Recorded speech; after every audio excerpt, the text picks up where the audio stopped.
मैं महिलाओं के खिलाफ कदापि नहीं हूं, बल्कि मैं ये चाहती हूं कि पुरुषों को भी समान अधिकार मिले। यानी वही गलती अगर आदमी करता है तो उसको जो सजा मिल रही है, उसी गलती को अगर पत्नी करे तो उसको भी उतनी ही सजा मिलनी चाहिए। बस मेरा ये कहना है, ये मानना है। और आप सभी का इस बारे में क्या विचार है, नीचे कमेंट बॉक्स में लिख करके जरूर बताइएगा।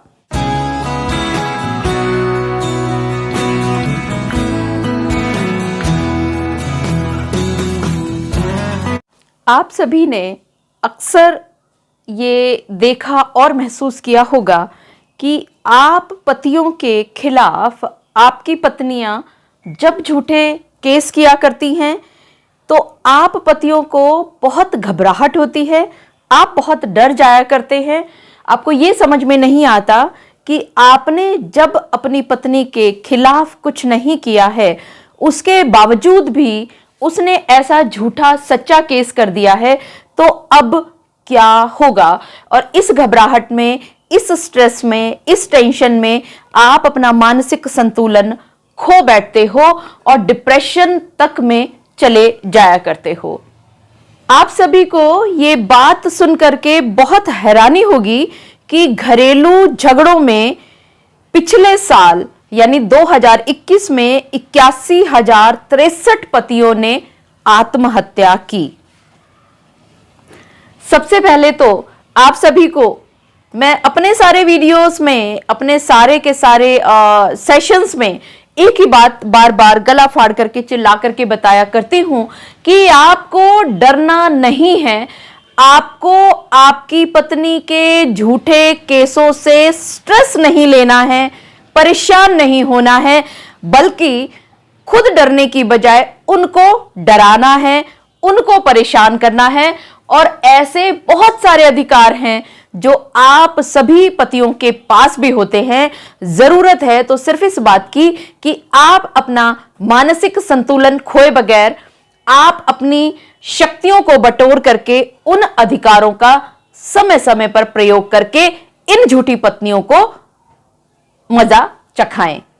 जी हां, आप सभी ने बिल्कुल ठीक समझा। आज के इस स्पेशल वीडियो में मैं आप सभी के साथ उन सभी बातों पर विस्तार से चर्चा करने वाली हूं कि कैसे पत्नियां झूठे केस करती हैं, आप पतियों के ऊपर स्ट्रेस लेवल बहुत ज्यादा बढ़ा देती हैं, आपको डिप्रेशन में जाने पे मजबूर कर देती हैं, और इसमें गलती आपकी स्वयं की होती है कि आप उनके किए हुए झूठे केस से डरना शुरू कर देते हैं, परेशान होना शुरू कर देते हैं।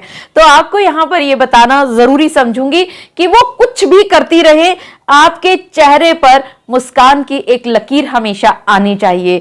अगर आपके चेहरे पर मुस्कान की लकीर आएगी तो यकीन मानिएगा वो स्वयं डर के परेशान हो जाएगी कि वो तो इतना कुछ कर रही है लेकिन आप तो घबरा ही नहीं रहे हैं। मैं एडवोकेट मोहिनी मोना आप सभी का पुनः स्वागत करती हूं और आप सभी देख रहे हैं आप सभी का पसंदीदा चैनल मोहिनी मोना एडवोकेट। अगर आपने मेरे इस चैनल को अभी तक सब्सक्राइब ना किया हो या आप मेरे इस चैनल के लिए नए हैं तो इसको जल्दी से जल्दी सब्सक्राइब कर दीजिएगा ताकि आपको इसी तरह के लीगल इंफॉर्मेटिव वीडियोस की नोटिफिकेशन सबसे पहले मिल सके।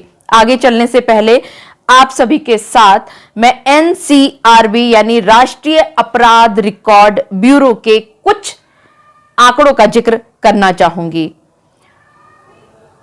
सन 2021 में टोटल 1,64,033 सुसाइड्स हुए हैं और उन सुसाइड में से मेल यानी कि पुरुषों ने 81,063 सुसाइड किए हैं। तो ये जो आंकड़ा है अपने आप में बहुत बड़ा चौंकाने वाला है कि हम क्यों अपनी पत्नियों के झूठे केसों को अपने दिमाग पर हावी होने दे रहे हैं। हम ऐसे कदम क्यों नहीं उठाते? हमारे साथ भी कानून है, हमारे साथ भी बहुत सारे अधिकार है, हमारे पास भी बहुत सारे उपाय हैं। उन उपायों का प्रयोग कीजिए, उन अधिकारों का प्रयोग करने के लिए जब आपके वकील साहब आपको बताते हैं तो आप अपने कदम पीछे क्यों हटा लेते हैं? आप एक बात गांठ मार के बांध करके रख लीजिए कि अगर आप सिर्फ और सिर्फ डिफेंसिव खेलेंगे, यानी कि सिर्फ अपने बचाव के स्टेप्स उठाएंगे, तो आप नहीं जीत सकते। आपको थोड़ा सा ऑफेंसिव होना भी जरूरत है। अगर आप उस पर अटैक करेंगे तो वो तिलमिला उठेगी और उस तिलमिलाहट में उसके कदम गलत पड़ेंगे और उसकी गलतियों का ही आपने फायदा उठाना है। हालांकि अगर बात करें इंडिया के कानून की, तो थोड़ा सा ये लेडीज की तरफ झुका हुआ है। अगर हम घरेलू हिंसा की बात करें तो घरेलू हिंसा इंडिया के अंदर स्पेसिफिक है सिर्फ महिलाओं के लिए। यानी घरेलू हिंसा में यह कहा गया है कि अगर किसी महिला के साथ कोई पुरुष जो कि उसी के साथ उस एक ही छत के नीचे रहता है और किसी भी प्रकार की वो हिंसा करता है, तो वो उस हिंसा के विरुद्ध घरेलू हिंसा कानून के तहत कोर्ट में केस कर सकती है। लेकिन ये जो अधिकार है ये पुरुष को नहीं मिला है। वहीं अगर बात करें हम यूनाइटेड किंगडम, यूएसए की, कनाडा की, तो यहां पर घरेलू हिंसा न्यूट्रल है। यानी कि चाहे वो लड़की हो चाहे वो लड़का हो, अगर उसके साथ एक ही छत के नीचे रहने वाले लोग उसको परेशान कर रहे हैं, चाहे वो लड़की है चाहे वो लड़का है, तो वो घरेलू हिंसा कानून का सहारा लेकर के उसके खिलाफ कोर्ट में केस दायर कर सकता है। इसी तरह से अगर हम नेशनल ह्यूमन राइट कमीशन की बात करें तो यहां पर भी थोड़ी सी कमी है। यहां पर भी स्पेसिफिक लॉ नहीं है। यहां पर आप सभी को अगर मैं ये सब बातें कह रही हूं तो इसका मतलब ये नहीं है कि मैं महिलाओं के खिलाफ हूं। मैं महिलाओं के खिलाफ कदापि नहीं हूं, बल्कि मैं ये चाहती हूं कि पुरुषों को भी समान अधिकार मिले। यानी वही गलती अगर आदमी करता है तो उसको जो सजा मिल रही है, उसी गलती को अगर पत्नी करे तो उसको भी उतनी ही सजा मिलनी चाहिए। बस मेरा ये कहना है, ये मानना है। और आप सभी का इस बारे में क्या विचार है, नीचे कमेंट बॉक्स में लिख करके जरूर बताइएगा। चलिए अब वापस चलते हैं वहीं से जहां से हमने ये वीडियो की शुरुआत की थी कि पत्नी अगर सताए तो डरे नहीं, अधिकारों का आप इस्तेमाल करें। हम उन अधिकारों के बारे में बात कर लेते हैं कि वो कौन कौन से अधिकार हैं जिनका पुरुष वर्ग इस्तेमाल कर सकता है।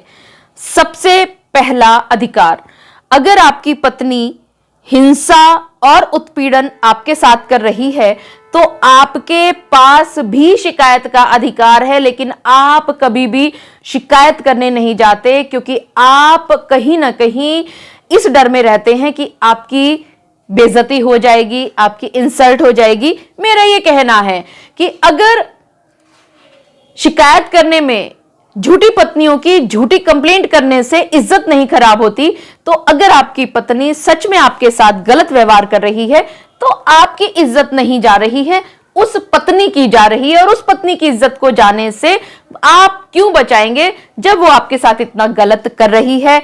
आप 100 नंबर पर और 1091 पर अपनी पत्नी की हिंसा और उत्पीड़न के खिलाफ शिकायत कर सकते हैं। यह अधिकार पहला आपके पास है। दूसरा मुख्य अधिकार, आप सभी लोगों के दिमाग में यह रहता है कि अगर पति ने कोई भी अपनी संपत्ति बनाई है तो उस संपत्ति में पत्नी का भी अधिकार होता है। यहां आपको ध्यान से यह सुन लेना होगा और समझ लेना होगा कि अगर पति ने अपनी खुद की मेहनत से कमाई है संपत्ति, तो उस संपत्ति पर पूर्ण रूप से उसका अधिकार है। उसका जिसको मन करे वो अपनी संपत्ति को विल के द्वारा दे सकता है, जिसको मन ना करे वो ना दे।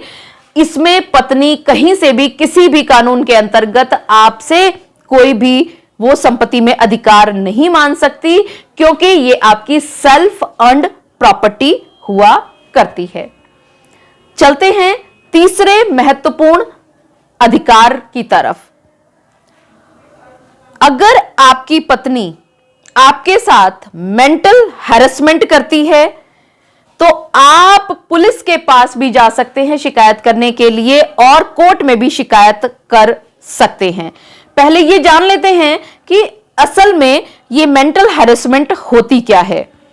अगर आप पति को आपके परिवार से मिलने से आपकी पत्नी बार बार रोक रही है, तो वो उसको रोकना, यानी कि आपको आपके परिवार से मिलने से रोकने की जो आपकी पत्नी की प्रवृत्ति है, ये मेंटल हैरेसमेंट हुआ करती है और इसके खिलाफ आप कोर्ट में भी और पुलिस में भी शिकायत दर्ज कर सकते हैं। इसी तरह से